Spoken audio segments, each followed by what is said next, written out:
Ahiko ndababwire abantu b'Imana, burya nta muntu n'umwe Imana yaremye itamufitiye umugambi mwiza, nta n'umwe ahari.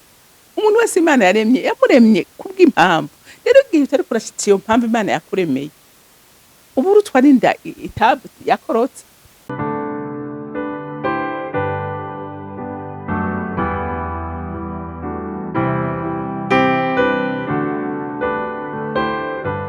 Bakunzi bahe CANAAN TV, ndanezerewe kandi gusubira guhura namwe ngo tuganire ijambo ry'Imana. Ariko imbere yuko dutangura kuganira, reka tubanze dusenge. Ngiye bugufi imbere yawe Papa, ngushima. Ngiye bugufi imbere yawe nifatanya n'abamarayika n'abakerubi n'abaserafi n'ibinyabugingo mu ijuru, aho badahengeshanya kugutazira no kukuririmbira bavuga ko wera. Nanjye nifatanije navuga ngo urera Mana, uragorotse muvyeyi mwiza, uzuye urukundo n'ubuntu, impuhwe n'imbabazi. Rero utwemerere aka kanya tugiye kuganira ijambo, mwe muyeraza abane natwe kandi aturongore kandi adushoboze gukora igikorwa ciza kikubahisha kandi kiguhimbara. Hanyuma icubahiro cose n'amashimwe yose aba yawe.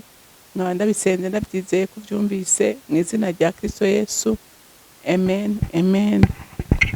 Ego turiko turaganira kandi ingene Salomo yabonye ingene iherezo ry'abanyabyaha ari ribi.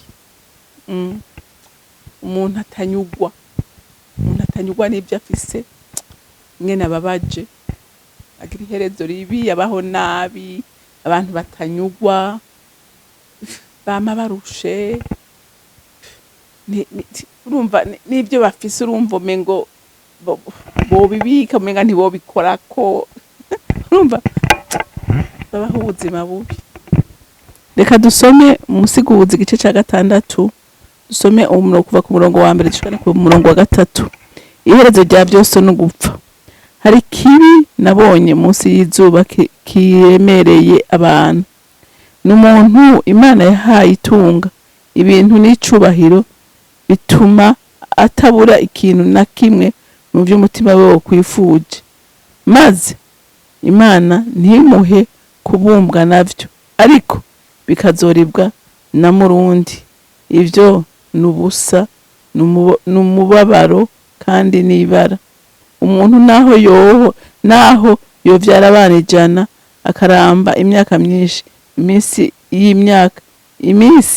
y'imyaka yiwe ikaba myinshi, yamara umutima wiwe ntuhazwe n'ivyiza bitayeko ntahambwe.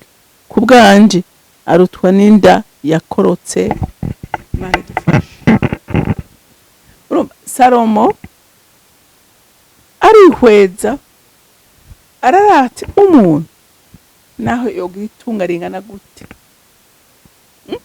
ariko afise umutima utanyugwa, ibyo bintu nta nakimwe bishobora kumumarira.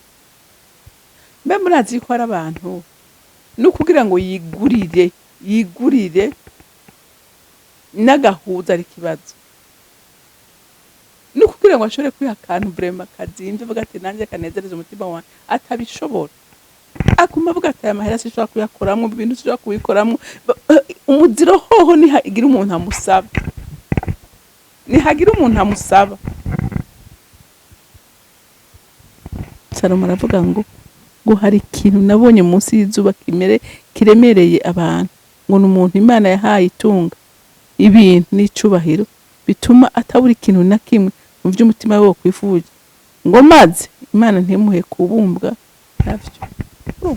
Yaguhaye ubutunzi, yaguhaye icubahiro, yaguhaye ibintu bituma ata kintu na kimwe wokwifuza, ariko ukaba umuntu magorwa gusumba abandi bose, ukaba umuntu yifuza. Umviriza, nimwumva ko kaga, ukaba umuntu adashobora. Urazi ko hariho n'umuntu ashobora kugusaba ikintu kandi uzi ko ari capable kucigurira, cyangwa ugasa jya ndahora mbona nk'abantu mukajana nko hanze mugiye nko kurangura cyangwa kugira iki, ewe ukaraba nk'ahantu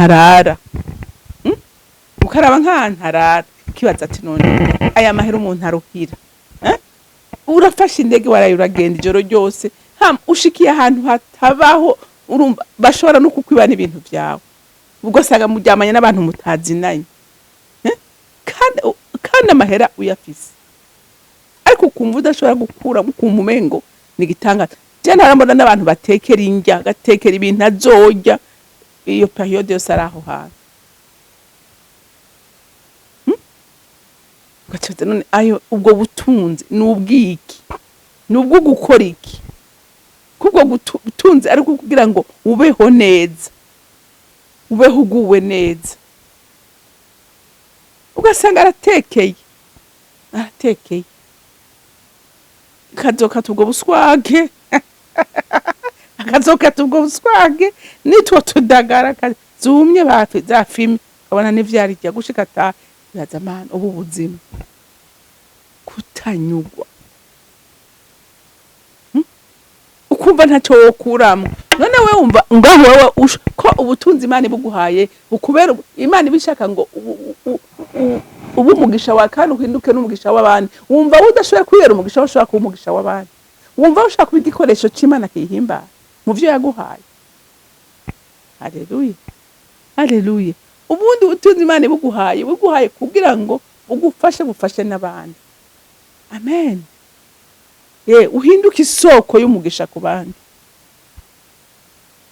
Imana idufashe. Umuntu naho nga ku murongo wa kare ngo ni umuntu Imana yahaye itunga ibintu n'icubahiro bituma atabura ikintu na kimwe mu vy'umutima we wokwifuje, maze Imana ntimuhe kubumbwa navyo ariko bikazoribwa na murundi. Ukaziganya amaherezo bikazoribwa n'abatabigushimira. Hariho abantu barya ibintu byawe batabigushima bakavuga ati ntitubishima kuko tubiriye kubera atahari. Ahari ntacyo twari kubona, ntacyo twari kuronka. Kandi bacabe bijyabasha neza. Bacabe neza. Ariko umuntu w'Imana, umuntu yamenye Imana ajya ubutunzi Imana yamuhaye kaburya akihaga n'abandi akanezerwa ntahora asuhuza umutima, ntahora yibaza ngo bigenda gute ndabironka. Oya nguyo umutima Salomo ariko aravuga uwo ni mugisha. Turacyari mu mugisha, turacyari muri ya teme y'umugisha twatangura cyagi yakuri Yakobo. Uko biri mu mugisha, uko umunyamugisha atungisha abandi, umunyamugisha ahesha umugisha abandi. Haleluya. Kandi nawe yihindukira umugisha ku giti ciwe.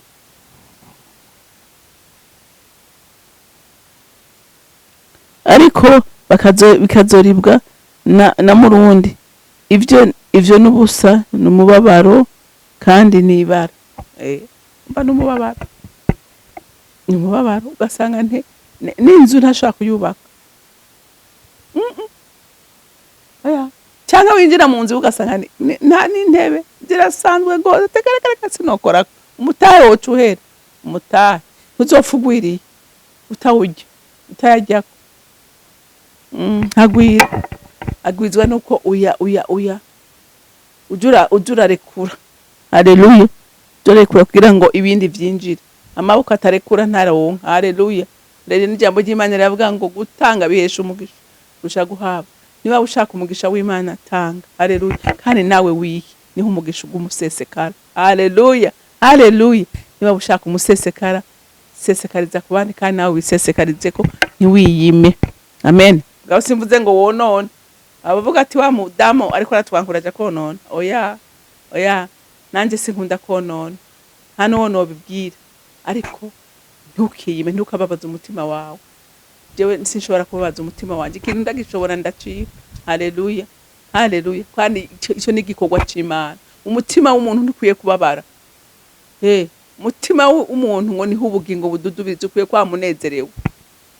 Haleluya haleluya.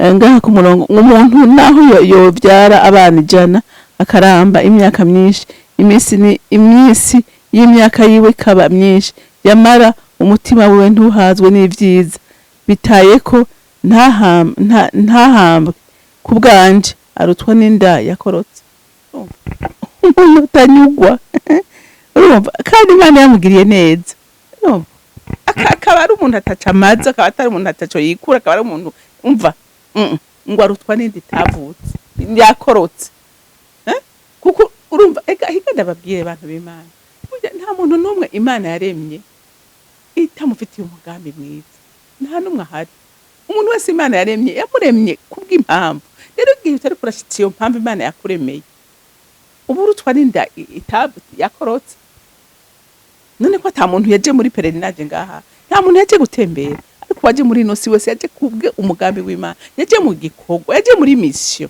igihe utari kurakora mission Imana yagutumye ni bisaro mavuze aturutwa n'inda yakorotse tigeze iba none kuba utariho kuba utari uraba Imana ivuga umva none umaziki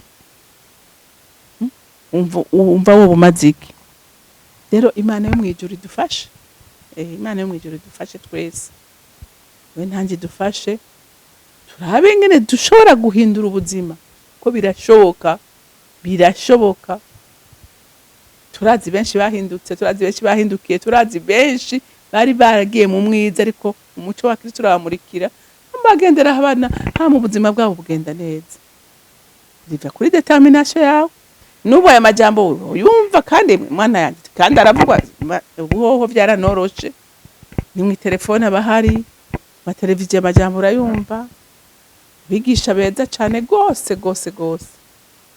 ariko ugasanga bica mu gutwi kumwe bashaka mukundi bikigiye ariko umunyabwenge nta kintu nakimwe gikwiye kumukorokana umunyabwenge akwiye kwakira byose haleluya agacagura ibimugirira ikimazi akabishira mu ngiro kugira ngo bimuhindukire ubuzima Imana yo mwijuru rero ibahezagirira kugira umunsi mwiza Imana datarugira byose uri mwijuru ndagushimiye kuri aya majambo ndagushimiye ku iminsi yose ko bukeye nuko bwije atakindi ukora katari kudukebura nta kindi ukora katari kutuhindukiza kugira ngo tuve mu nzira zitarizo ariko tugendere mu nzira nziza kuko uri umuvyeyi dukunda kandi twitwararika kuko umugambi wawe mwami wanje udufitiye ni mwiza gusamana rero urakoze rero kubw'iryo jambo kandi urakoze ko hariho benshi bazohinduka kubw'imbabazi zawe n'urukundo rwawe impemu yaramufasha mwiza twahawe komeze kuvomerera impemu yose izokwakirira ijambo kugira ngo ihinduke ubuzima ku bana b'Imana urakoze kubyumvise kandi ko wemeye kubikora icubahiro ishimwe bibi byawe abandi bisenze ndabyizeye kubyumvise mu izina rya Kristo Yesu amen mwarahezagiwe mugira umunsi mwiza